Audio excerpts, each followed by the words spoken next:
Hello students. So in this video we will see this example along with the third method. In the last video we have seen how to solve the simultaneous equations. In that two methods we have covered. First method is elimination by cancellation method and the second method is elimination which is by the substitution method. तो एक ही question हमने दोनों method से solve किया था और दोनों answers का दोनों क्वेश्चन का जो आंसर था वो सेम था हमने देखा. Okay, now we will see another one example which is along with the once addition and one subtraction method. So what exactly happen in this third method we will see. Okay, so again this is a simultaneous equation which is a linear equations in two variable.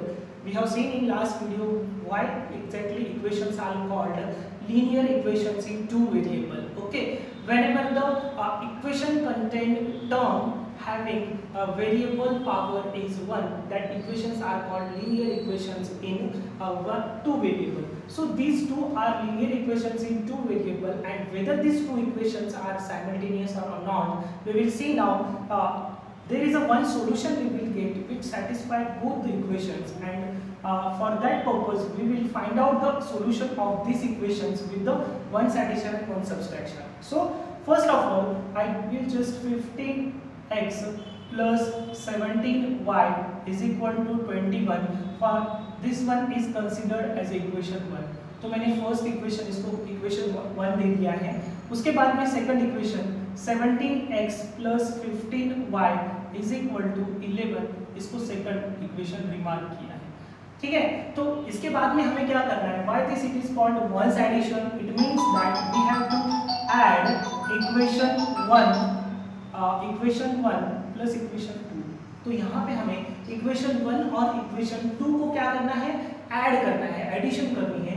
तो देखो addition करते समय LHS को add करेंगे और RHS को separately add करना है. See first of all 15x plus 17y is equal to 21, first equation. Second equation 17x plus 15y is equal to 11. तो देखो एडिशन करते समय LHS में देखो क्या परफॉर्म हो जाएगा. 15 plus 17 it gives 32x plus 17y plus 15y again 32y is equal to 21 plus 11 is 32. Now in equation all the terms are divisible by 32, so I will divide the whole equation by 32. Okay, so divide by 32. तो मैं ये जो पूरे equation है उसको 32 से divide करूंगा तो मुझे क्या मिल जाएगा? x plus y is equal to 1. तो यहाँ से मुझे एक थर्ड इक्वेशन मिल गया है. When I have performed the addition operation on the first and second equation, so I got the equation number third. Okay, so now we will perform the next one, ones subtraction. We have performed the ones addition. एक बार हमने addition perform किया दोनों equation के ऊपर तो हमें एक equation मिल गया है. Okay, third equation. Now we will perform the subtraction operation on the same two equation. तो दोनों equation के ऊपर क्या perform करेंगे हम? Subtraction. Now see equation 1 minus 2. तो देखो फर्स्ट इक्वेशन में से मुझे सेकंड इक्वेशन सब्ट्रैक्ट करना है तो फर्स्ट इक्वेशन में पहले लिख देता हूँ 15x plus 17y is equal to 21. After that minus 17x plus 15y is equal to 11. तो देखो मैंने सेकंड इक्वेशन लिख दिया है. अब थोड़ा सा आपको यहाँ पे कवर करना है. While doing the subtraction, the second equations all term signs are get changed. तो सब्ट्रैक्शन करते समय दूसरे इक्वेशन में के सभी टर्म्स के साइन चेंज होते हैं. 17x become minus 17x plus 15y become minus 15y plus 11 become minus 11. तो देखो 17y 15x में से अगर 17x चला गया तो आपको क्या मिल जाएगा? Minus 2x. Okay, 17y minus 15y that is a plus 2y. okay, is equal to 21 minus 11. 21 minus 11 तो देखो यहाँ पे क्या मिलता है आपको? 10 मिल जाएगा. कितना आया? 10. okay, now all the three terms are divisible by 2, so I will divide by the 2. तो डिवाइड करने के बाद मुझे क्या मिल जाएगा? Minus x plus y is equal to 5. देखो यहाँ पे मुझे एक इक्वेशन मिल गया है, इक्वेशन नंबर 4. तो देखो आप ऑब्जर्व करो question equation number 3 and equation number 4, इन दोनों इक्वेशन में वेरिएबल्स के कोएफिशिएंट सेम है, तो उनमें क्या करेंगे हम, यहाँ पे हम इक्वेशन 3 जो इक्वेशन 3 है और प्लस इक्वेशन क्या करेंगे 4, तो इक्वेशन 3 और प्लस 4 को क्या करना है, ऐड करना है। सो what it will happen, x plus y is equal to 1 and minus x plus y is equal to 5. Okay, so what it will happen while doing the addition, one x is positive and another x is negative, so it becomes cancelled.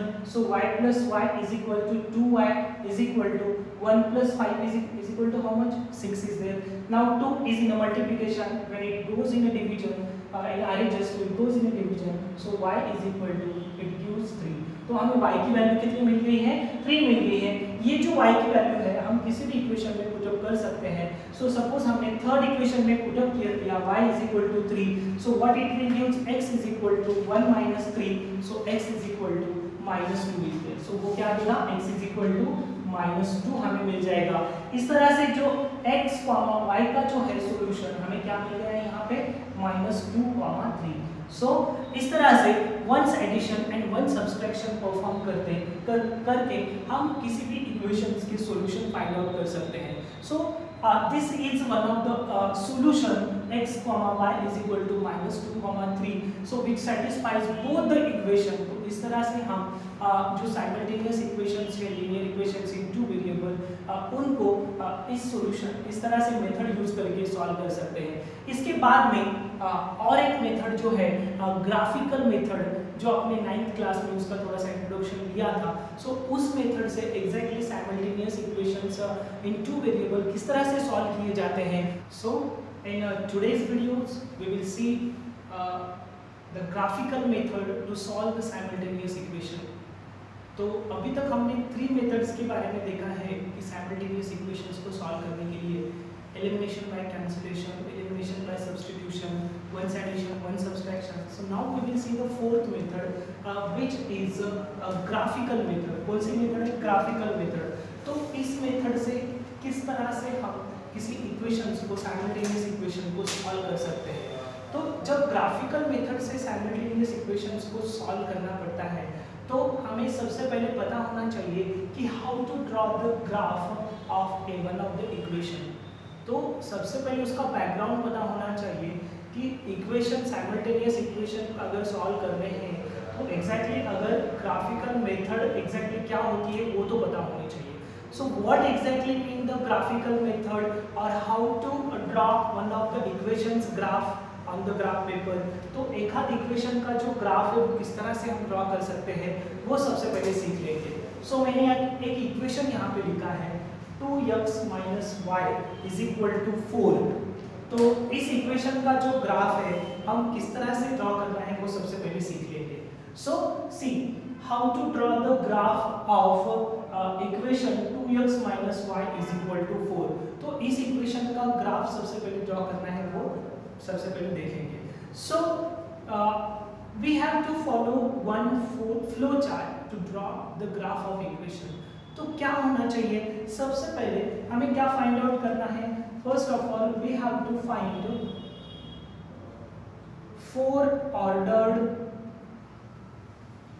ordered pairs। कितने order pair find out करने हैं, 4 order pair find out करने हैं। फिर उसके बाद में plot the points on graph. तो ग्राफ के ऊपर ये पॉइंट्स प्लॉट आउट करने हैं। उसके बाद में check the points are collinear. देखो ये फ्लो चार्ट अगर हम फॉलो करेंगे तो किसी भी इक्वेशन का ग्राफ जो है हम ड्रॉ कर सकते हैं। So what we have to do, first of all we have to find out the 4 ordered pairs. So what is mean by the exactly 4 ordered pairs. तो क्या होता है 4 ऑर्डर्ड पेयर्स, यानी कि अगर हमें किसी इक्वेशन का ग्राफ निकालना है तो 4 ऑर्डर पेयर, यानी कि आपको उसके 4 पॉइंट्स ढूंढने हैं। सो विच आर द 4 पॉइंट्स। सो हर एक पॉइंट को क्या होता है, कोऑर्डिनेट्स होते हैं। ठीक है। तो हमें ऐसे 4 पॉइंट्स ढूंढने हैं जो पॉइंट्स हमें ग्राफ के ऊपर प्लॉट करने हैं, और जब वो 4 पॉइंट्स के कोऑर्डिनेट्स मिल जाएंगे तो हमें वो ग्राफ के ऊपर हम ड्रॉ कर सकते हैं। और उसके बाद में वो जो 4 पॉइंट्स है वो अगर कोलिनियर है तो वहां से हम एक स्ट्रेट लाइन उसमें से निकाल सकते हैं। और हमें पता है कि लीनियर इक्वेशन मींस व्हाट, उसका ग्राफ कैसे आता है, एक स्ट्रेट लाइन आती है ग्राफ के ऊपर, and because of that only we are saying to it that linear equation. तो किस तरह से उसको ड्रॉ करना है, और why there is a need of only 4 points. 4 point से क्यों बोला गया है, कम क्यों नहीं बोला गया है, ज्यादा क्यों नहीं। If it is we are using only 1 point, is there any not need to draw. अगर एक पॉइंट अगर लिया तो हम क्या उसमें से लाइन ड्रॉ नहीं कर सकते क्या, नहीं। अगर हमने एक पॉइंट लिया, सो we know that from one point infinite number of lines can be passed, तो फिर which one line is the correct, how can we identify, no, so it is not satisfied the one point is there. Can we use the 2 points to draw the line, yes we can use the 2 points, but it might be happen that कि वही line correct होगी या बोल नहीं सकते हैं। अगर first एक पॉइंट अगर उसमें से रॉन्ग चला गया, उसमें से कोऑर्डिनेट्स अलग रॉन्ग है तो हमें रॉन्ग लाइन मिल सकती है। If we have used the 3 points, then whether it is giving a separate line or not, अगर आपने 3 भी पॉइंट लिए, अगर उसमें से एक पॉइंट गलत रहा तो कौन सा पॉइंट गलत है वो नहीं पता चल सकता है। And whenever we are using a 4 order pairs, even though it is a 1 point is wrong, other 3 points are in a collinear. What is meant by the collinear? When the more than 2 points which are on the straight line, when the points are on the straight line, they are called collinear points. अगर 3 points collinear है तो उसमें से हम graph draw कर सकते हैं, okay. And because of that only this situation is given 4 ordered pairs, okay. तो यहाँ पे देखो एक आपको इक्वेशन दिया गया है 2x - y = 4। इस इक्वेशन का अगर हमें ग्राफ ड्रॉ करना है तो सबसे पहले हमें क्या करना पड़ेगा, देखो x y and this one is x, y। सो इस तरह से मैं एक कॉलम टेबल बना के लेता हूँ और उसमें एक चार्ट बना के हम उनके पॉइंट के कोऑर्डिनेट्स फाइंड आउट करेंगे। तो सबसे पहले देखो यहाँ पे मैंने x कोऑर्डिनेट 0, 2, 3 और -1, ये मैंने चार उनके जो x कोऑर्डिनेट लिए हैं और y के कोऑर्डिनेट्स मुझे फाइंड आउट करने हैं। तो किस तरह से हम y के कोऑर्डिनेट्स फाइंड आउट करते हैं, देखो यहाँ पे। सो इक्वेशन आपके सामने है, x के कोऑर्डिनेट डिपेंड्स ऑन यू, आपके मन से x के कोऑर्डिनेट ले सकते हैं। किसी एक वेरिएबल के कोऑर्डिनेट्स आप आपके मन से लो, बाकी की कोऑर्डिनेट्स आपको मिल जाएंगे। किस तरह से लेने हैं, मैंने x के कोऑर्डिनेट्स लिए हैं, y के कोऑर्डिनेट्स मैं कैसे फाइंड आउट करता हूं आप ऑब्जर्व करो, ठीक है। अब x की वैल्यू कितनी है 0, मुझे इस इक्वेशन में पुट अप करना है। सो कैसे निकालता हूं y कोऑर्डिनेट्स, देखो नाउ पुट x = 0, कहां पे पुट अप करना है, इक्वेशन में 2x - y = 4। तो देखो x = 0 पुट अप करने के बाद मुझे क्या मिलेगा, 2 × 0 - y = 4। तो देखो 2 × 0 कितना हो गया 0 और -y = 4, इट मींस y = कितना आया -4। तो देखो y की वैल्यू कितनी आ गई है -4। तो इसमें कैसे लिख सकता हूं 0, -4, ये मुझे फर्स्ट पॉइंट के कोऑर्डिनेट्स मिल गए।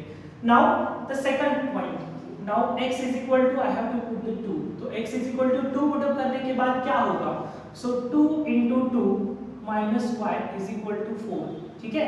सो 2 2 जा 4 अगर उधर चला गया तो 4 - 4 क्या हो जाएगा 0। सो y = कितना आया, देखो y = 0, क्योंकि 0 को कुछ साइन नहीं होती है, माइनस उधर चला भी गया तो कुछ फर्क नहीं पड़ने वाला है।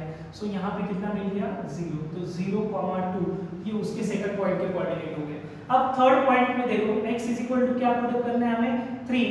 सो what it will happen, 2 × 3 - y = 4, 2 × 3 6 उधर ट्रांसफर गया तो 4 - 6 -2 आ जाएगा, माइनस प्लस हो जाएगा, तो y की वैल्यू कितनी हो जाएगी 2 हो जाएगी। सो हियर 3, 2 ये हमें थर्ड पॉइंट के कोऑर्डिनेट मिल गए हैं 3, 2। Now next one, the last point we will see x = -1 put up करेंगे, देखेंगे क्या परफॉर्म होता है। 2 × -1, after that -y = 4। So 2 × -1 -2, when it transpose it become plus, तो प्लस 4 + 2 कितना हो जाएगा 6, लेकिन माइनस साइड शिफ्ट होने की वजह से क्या आ जाएगा y = -6। तो फाइनल पॉइंट हमें क्या मिल गया है -1, -6, -1, -6। इस तरह से हमें चारों पॉइंट्स के कोऑर्डिनेट्स मिल गए हैं। अब उन पॉइंट्स को हम ग्राफ के ऊपर क्या कर सकते हैं, ड्रॉ कर सकते हैं। ठीक है, तो यहाँ पे जो ये था x कोऑर्डिनेट पहले लिखना चाहिए, y कोऑर्डिनेट्स बाद में लिखना है। ठीक है, सो ये बन गया हमारे चारों पॉइंट्स जो है मिल गए हैं। उन चारों पॉइंट्स को हमें क्या करना है, ग्राफ के ऊपर प्लॉट करना है। तो आपको मेथड समझ में आ गई होगी कि even though you have considered the coordinate of x, you can find out the y coordinate. y coordinate consider किए तो x कोऑर्डिनेट आप फाइंड आउट कर सकते हैं। So that is depends on you whether you are considering the x coordinate और y coordinate. Okay, so now you have understand that if the x coordinate is given, how to find out the y coordinate. तो ये तो हो गया कि graph के हमने 4 ordered pairs ढूंढ लिए हैं। अब ग्राफ के ऊपर उनको प्लॉट कैसे करना है। ओके, तो first of all understand the basic things related with the graph. तो एग्जैक्टली ग्राफ में होता क्या है। So see, this is a vertical line, this vertical line is called axis. What it called, this is a y axis. इसको क्या कहा जाता है, y एक्सिस। जो वर्टिकल लाइन होती है y एक्सिस, और दूसरी जो होती है हॉरिजॉन्टल लाइन, इसको कहा जाता है x axis. This is what, x axis.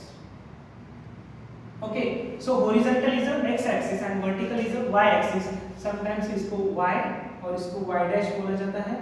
This is a x and this one is a x dash. ठीक है, horizontal x axis, vertical y axis, where the two axes are intersecting each other, that is called origin. उसको कहा जाता है origin और intersecting point। और वहाँ पे कहाँ से स्टार्ट होता है, 0 से वहाँ से स्टार्टिंग होती है। ओके, उसी तरह से इम्पोर्टेंट क्या है, स्केल यूज किया जाता है। हम बोलते हैं कि ग्राफ जब यूज करते हैं तो उसमें स्केल इंपॉर्टेंट होती है। वहां पे as a 1 centimetre is equal to 1 centimetre equals to 1 unit. इस तरह से हम जो भी स्केल है वो यूज कर सकते हैं, लेकिन यहाँ पे हमें 1 सेंटीमीटर इक्वल्स टू 1 यूनिट का ही स्केल इंपॉर्टेंट लगेगा। और वो भी कैसे, on both axis. 1 centimetre equals to 1 unit on both axis, दोनों एक्सिस के ऊपर वही ग्राफ हमें यूनिट यूज करना है। ठीक है, तो देखो फिर x एक्सिस के ऊपर RHS में जो है पॉजिटिव नंबर्स रहते हैं और LHS में जो है नेगेटिव नंबर्स रहते हैं। तो देखो फिर 1 यूनिट के बाद 1 2 3 4 5 इस तरह से हम स्पेसिफाई कर सकते हैं। और यहाँ पे लेफ्ट साइड में, 0 के लेफ्ट साइड में नेगेटिव नंबर्स आते हैं। तो देखो यहाँ पे -1, ये -2 और -2 -3। इस तरह से हम जब लेफ्ट में जाएंगे तब नेगेटिव नंबर्स आ जाएंगे और राइट साइड में पॉजिटिव नंबर्स होते हैं। अप साइड में देखो 1 2 3 4। सो y एक्सिस में 0 के अप साइड में पॉजिटिव नंबर्स रहेंगे और नीचे क्या रहेंगे, negative numbers, -1 -2 -3 -4 like this. So this is exactly graph. ये ग्राफ की बेसिक चीजें मैंने आपको बताई है कि एग्जैक्टली ग्राफ में होता क्या है। उसमें भी सबसे इंपॉर्टेंट चीज है, यहाँ पे हमने ग्राफ के 4 सेक्शंस बनाए गए हैं। उसमें फर्स्ट को कहा जाता है first quadrant, second quadrant, third quadrant and this is a fourth quadrant. This is what, first quadrant. यहाँ पे जो है second, this one is a third quadrant and this one is a fourth quadrant. यहाँ पे आपको इस video में पूरी ग्राफ के रिलेटेड बेसिक इंफॉर्मेशन मिल रही है। इवन दो अगर आपने कोई क्लास मिस किया हो या कुछ अंडरस्टैंड नहीं हुआ तो यहाँ पे पूरा आपको मटेरियल रेडी मिल रहा है। सो ये ग्राफ जो है इंपॉर्टेंट थिंग है वो यहाँ पे आपके लिए क्लियर हो रही है। सो first quadrant, second quadrant, third quadrant and fourth quadrant. Okay, if any point which comes on the first quadrant तो वो कैसा रहेगा। सो फर्स्ट क्वाड्रेंट में आने वाले सभी पॉइंट्स के जो कोऑर्डिनेट्स होते हैं x और y coordinates both are positive. क्यों ऐसे, क्योंकि यहाँ पे ऑब्जर्व करो राइट साइड में positive number, in the up side also positive. So first quadrant में आने वाले पॉइंट्स के कोऑर्डिनेट्स कैसे रहते हैं, प्लस। सेकंड क्वाड्रेंट में आने वाले पॉइंट्स के कोऑर्डिनेट्स कैसे रहेंगे, x कोऑर्डिनेट रहेगा माइनस और y कोऑर्डिनेट कैसा रहता है, पॉजिटिव। तो माइनस कॉमा प्लस रहेंगे। थर्ड कोऑर्डिनेट्स में आने वाले पॉइंट्स के कोऑर्डिनेट्स जो है दोनों कैसे रहेंगे, माइनस।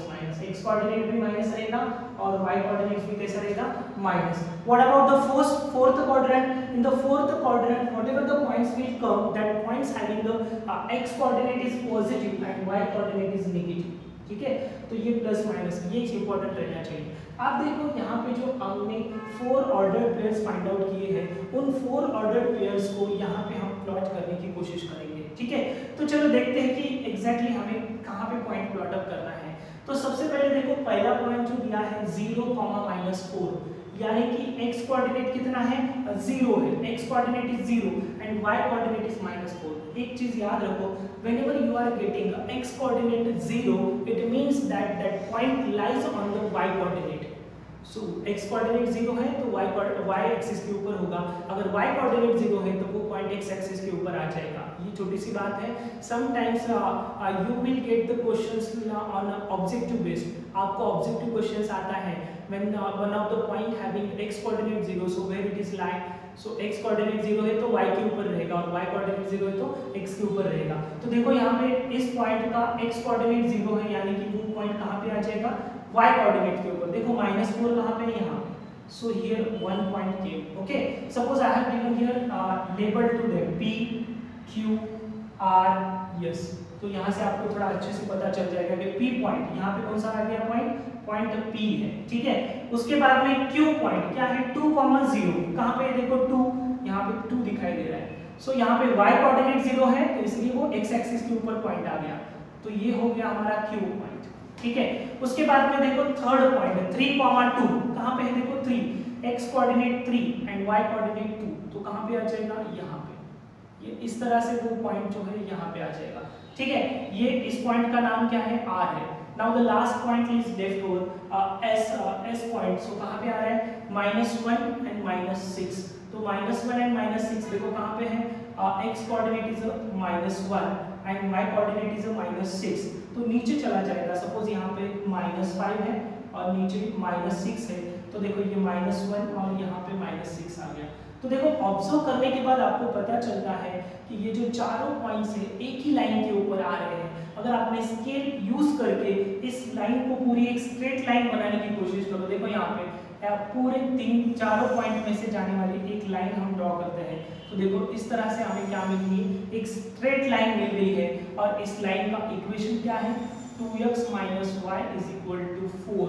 तो इस तरह से हम किसी भी इक्वेशन का ग्राफ निकाल सकते हैं। तो यहाँ पे हमें एक ग्राफ पेपर के ऊपर एक इक्वेशन का हमने ग्राफ बनाया है, तब इसका यूज ग्राफिकल मेथड में किस तरह से होने वाला है वो हम देखेंगे कि एग्जैक्टली हम अगर हमें 2 इक्वेशन दिए तो 2 इक्वेशन का ग्राफ हम ड्रॉ करेंगे और ग्राफ ड्रॉ करने के बाद दोनों के ग्राफ जो है स्ट्रेट लाइंस मिलेंगे और वो जो स्ट्रेट लाइंस है जहाँ पे इंटरसेक्ट करते हैं that will be the solution for us. तो वो जो ग्राफिकल मेथड है बाय यूजिंग द 2 इक्वेशंस वो हम नेक्स्ट वीडियो में देखेंगे कि एग्जैक्टली वो 2 इक्वेशंस का ग्राफ किस तरह से प्लॉट होता है और वो दोनों एक दूसरे को किस तरह से। लेकिन यहाँ पे आपको बैकग्राउंड सब इंफॉर्मेशन मिल रही है कि एक आध इक्वेशन दिया तो उस इक्वेशंस का ग्राफ किस तरह से प्लॉट किया जाता है।